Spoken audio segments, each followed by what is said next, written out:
Sila ang mga celebrities na iniintriga at napapabalitang buntis ngayong taon as of May 2026 dahil sa mga kumakalat na rumors. Issa Pressman. Mabilis na kumalat ang mga chismis tungkol kay Issa Pressman at ang kanyang inaakalang pagbubuntis. Nakita kasi si Issa sa isang litrato kasama ang fan na nahalatang may baby bump sa suot niyang fit clothing. Nang makarating naman ito sa management ni Issa, nagbigay sila kaagad ng pahayag tungkol dito. Opisyal na pinabulaanan ng kanyang representatives ang chismis na ito. Ayon sa PR nila ng boyfriend na si James Reid, si Van Altomonte, flat out no, Issa is not pregnant. Not sure where the rumors came from, but to clarify, Issa is in great shape right now. Dagdag pa ni Vanny, kababalik lang ng dalawa mula Boracay matapos na umattend sa isang brand engagement. Kasama rin daw ni James ang kanyang ina na si Ella.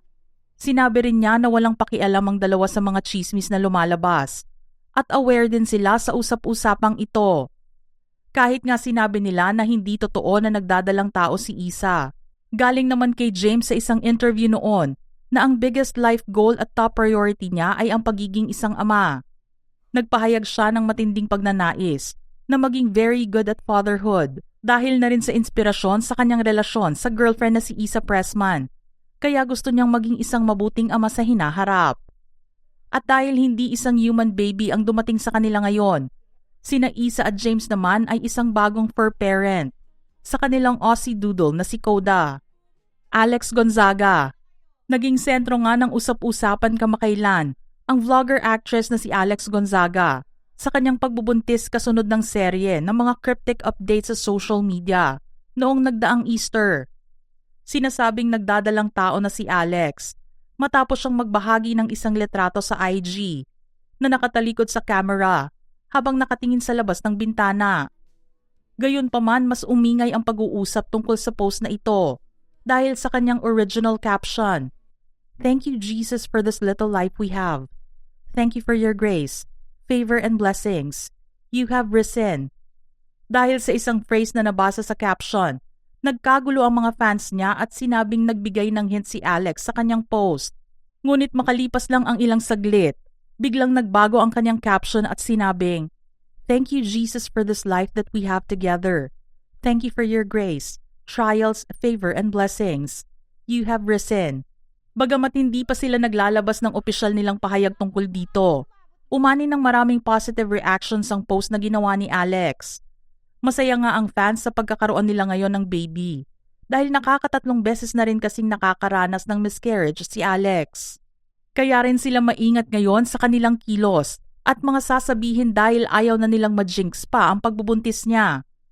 Pero mas nadagdagan ang haka-haka tungkol sa pagbubuntis na ito nang mapansin kung gaano ka-protective si Mikey sa misis. Sa ilang mga videos kung saan nakikita siyang tinatakpan ang obvious baby bump ni Alex para hindi mahagip ng camera. Kahit ang mga kilos ng kamag-anak niya ay maingat din, hindi tulad noon na madalas ang harutan nila. Nahahalata na rin ngayon ang pagbabago sa itsura ni Alex na bahagyang tumataba at laging nakasuot ng maluluwang na damit. Ayon din sa ibang mga netizens, tila pinaglilihian ni Alex ang pamangkin niyang si Polly dahil panay litrato nilang dalawa ang makikita sa mga post niya. Sarah Geronimo. Ang popstar royalty na si Sarah Geronimo ay matagal na ring nababalitang buntis pero sa 6 na taon nilang mag-asawa ni Matteo Guidicelli, sinabi nila na hindi pa ito ibinibigay sa kanila ng Diyos. Pero nito lang nagdaang linggo, muling pinag-usapan ang tungkol dito dahil sa biglaang pag-alis niya sa Aurora Music Festival 2026 na ginanap sa Clark Global City noong May 2, 2026. Inabangan ng maraming manonood ang Day 1 ng festival dahil sa kanya, ngunit napilitan ng organizers na i-pull out siya sa line-up ilang oras bago siya nakatakdang umakyat sa entablado. Ayon sa joint statement na inilabas ng G Productions PH at Viva Artist Agency, mas maaga pa raw natapos ni Sarah ang kanyang rehearsals noong araw na yon. Gayunpaman pagkatapos suriin ng kanyang physician matapos ang rehearsals, pinayuhan siya na mag-full rest dahil sa unforeseen health concerns. Anila sa statement na inilabas, "The situation was entirely unforeseen, and we recognize the significant impact this last-minute withdrawal places on the event. This was not an easy decision, but it was necessary to ensure she can recover properly. Dahil sa biglaang pagkansela ng kanyang performance, agad na kumalat ang pagbubuntis di umano ni Sarah sa social media.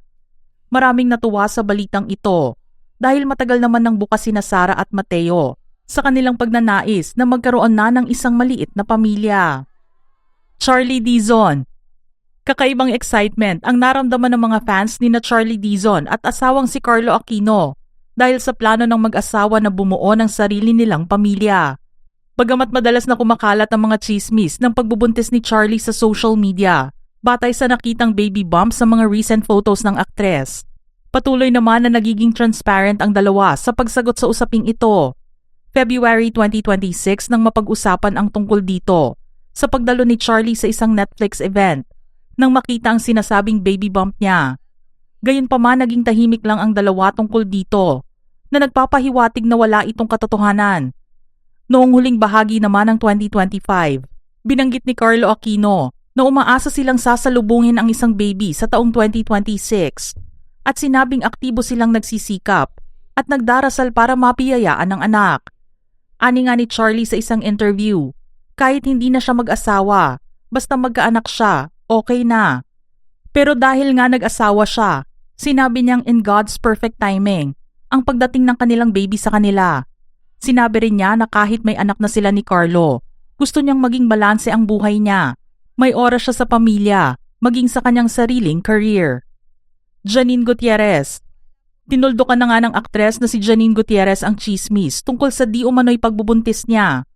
Direkta niyang tinugunan ang espekulasyon na lumabas matapos na dumalo ang aktres sa kasal ng isang malapit na kaibigan noong March 9, 2026. Nakita kasi ang mga litrato ni Janine na nakasuot ng blue halter dress at ayon sa mga netizens, tila may nakaipit na baby bump dito. Isang fan ang nag-comment sa post na ito at nagtanong kung totoo ngang buntis siya pero sinabi rin na hindi naman mukhang buntis si Janine. Mabilis na nag-reply dito ang aktres at sinabing fake news. Matagal na ring nababalita si Janine na buntis na nagsimula noong 2026 at mas nagpalakas pa ang usapan dito dahil sa ilang blind item sa social media.